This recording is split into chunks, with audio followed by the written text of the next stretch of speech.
very bad thing, because to be a king in that part of the world, you had to have all the parts of your body working very well. It had his arm cut off, and Dian Kecht worked day and night in cooperation with the silversmith. You know the silversmith, the guy who makes the things out of silver? And he made a beautiful arm out of silver. And he breathed life into it, and it moved just as like your hands do and my hands do. So the king, Nuada was his name, King Nuada had this beautiful silver arm. And now along came Mich, and he didn't even know what he was doing. He took the old arm of the king and he rubbed it in the soil, and he took reeds that grow by the side of the river, and he burnt them into an ash, and he rubbed that ash into the bones of the old arm of the king. And he held it by himself for 3 weeks. And during that whole 3 weeks, he sang to it and spoke to it softly.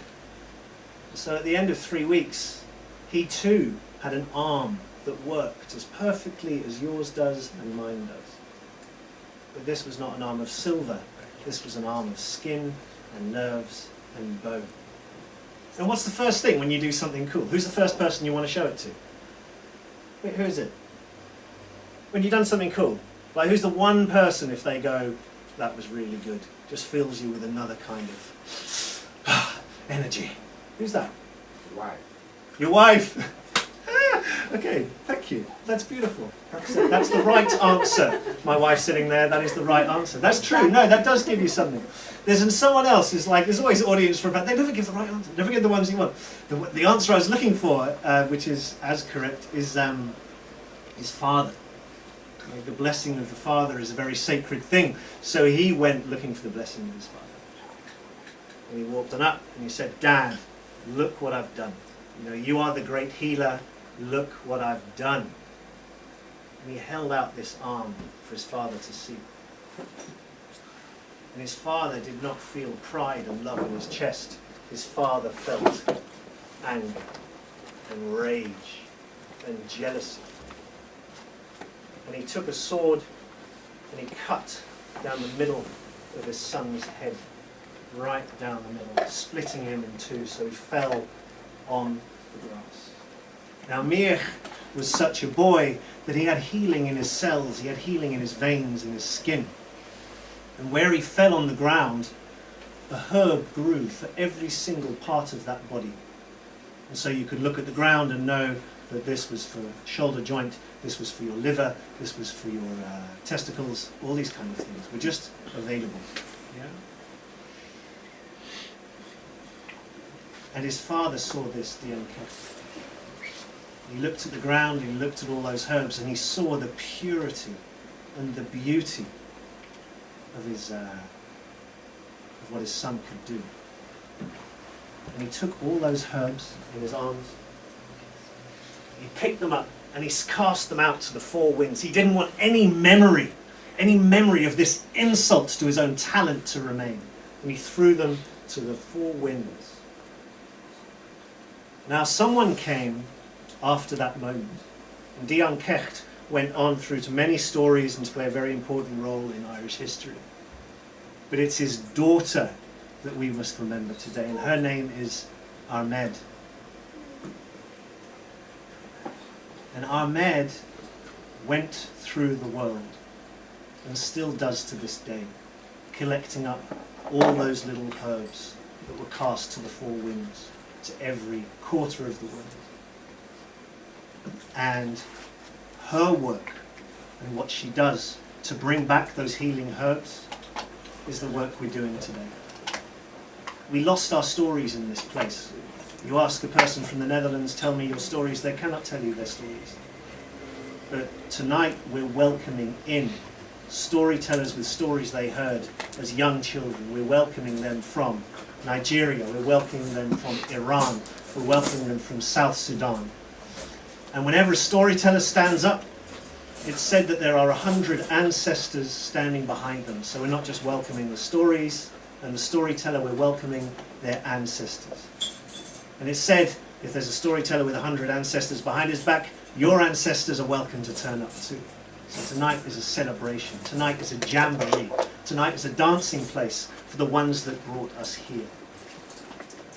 There's more than us just meeting. We get to meet in the stories. We get to see the many, many ways in which we can be people. And we get to do it from the soils of these beautiful countries. So please, since this is a place of welcome, you are too welcome. Since this is a place of story, there's room for your story. And there's room for any story you choose to tell. And may that always remain in this place. Let there be one place where that is the case. Now, I'd like you to welcome our first storyteller. We're going to see a little film. Wilson, tell us about this film. Yes. First of all, I have to say thank you all for being here. Come up. Ladies and gentlemen, Wilson, please warm welcome.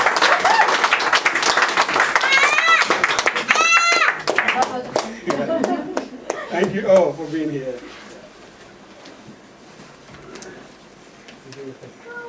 Tell us about the film. Yeah. Shall I start it from the beginning? I remember very well from my early age, my mom used to take me to his town festival. We used to attend this very festival once in 3 years. And that was my best moments when I was growing up. I really enjoyed it.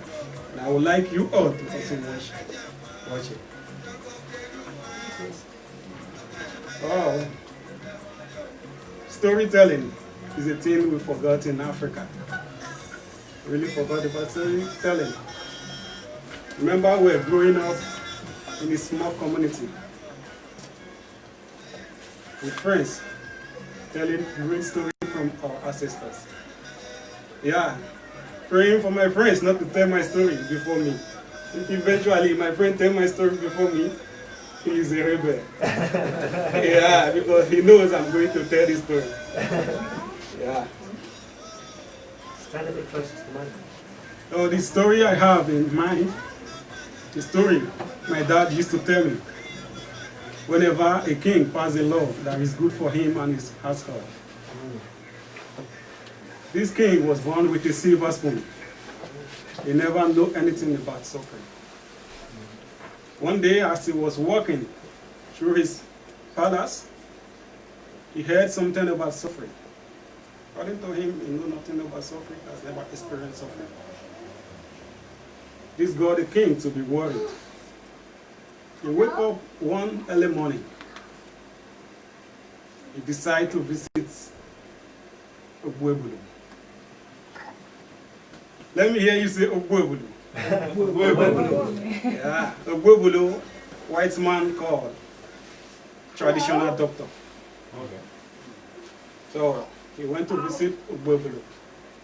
Ogbuebulu instructed him to dig a hole in his backyard. Oh, I have a boys in my palace. This is little thing, my boys will do that. So when he got home, he asked the boys to dig a hole in his backyard, which they did. The following morning, he decided to see what is in the hole.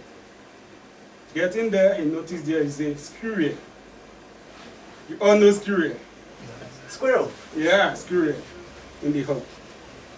He made an attempt to catch the squirrel jumped forward. The more he made attempt, the more the squirrel jumped forward.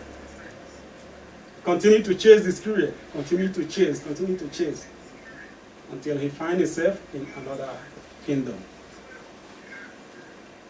When the villagers notice he is a stranger, because they see him as a spy, they capture him, they take him to their king. Hey, king, this is a man we notice in our kingdom. We don't know where he's from. And we think this man is a spy to our land. So the king decided to use him as one of his maids. Every morning, they prepare cornmeal in the palace. They give him to hawk around the town. Continue to do this for years, hawking around, not knowing that he is a king from another kingdom. Like like it's not possible for you to see a king in a tattered cloth, in a dirty cloth. No one could tell that he's a king from another land. So he continued to do this business, hawking around the town every morning. One day, while he was about to go out for his daily business, the king's wife asked him not to return till he finished selling the product. The king's wife, not knowing that the day is going to be a day of freedom. So when he could not finish the goods, the company that he used to hawk every morning, he decided to look for another kingdom, another town where he can finish the goods. One of the ladies in the town that he went to sell the other goods noticed that this man looked like our lost king. Meanwhile, during the years, his kingdom was without king. He went inside and called his husband, "Come and look at a man who looked like our lost king." Within 5 minutes, there were a crowd around him. Started questioning him what happened. With grown head and beards. Can imagine someone who lost for years without shaving his head and beard. Started questioning him, what happened? I've been looking for you for so long. And he started to explain to them what transpired. How one of the maids complained of suffering. And he decided to know what suffering is all about because he has never experienced suffering since he was born. He was born with a golden spoon.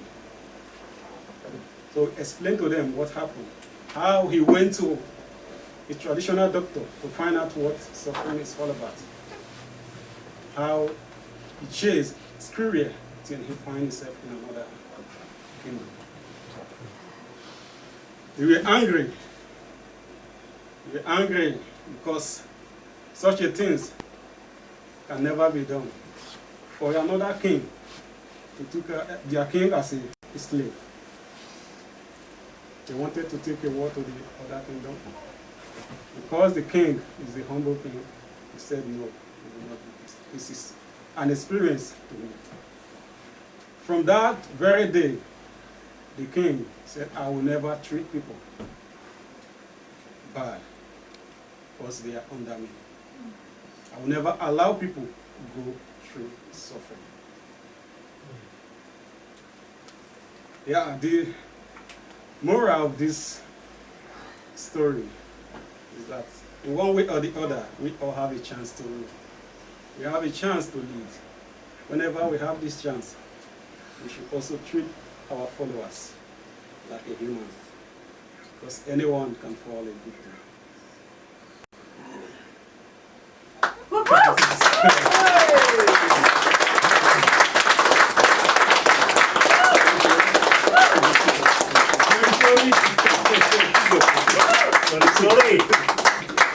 Yeah. Thank you all. I really appreciate it. You can see I have never spoken like entertain people like this all my life. Yeah.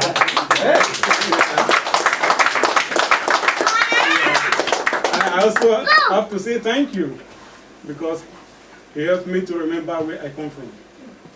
If you didn't leave Amsterdam, you will not know the smell of Amsterdam. Hello. Yeah, Amsterdam has a smell. Scent of Amsterdam. If you didn't travel out of Amsterdam, you will not know how the smell of Amsterdam. Yeah, it really made me to remember my home, remember story, remember how I grew up. Yeah. As time goes on, I hope to improve. Thank you all for coming. I really appreciate it.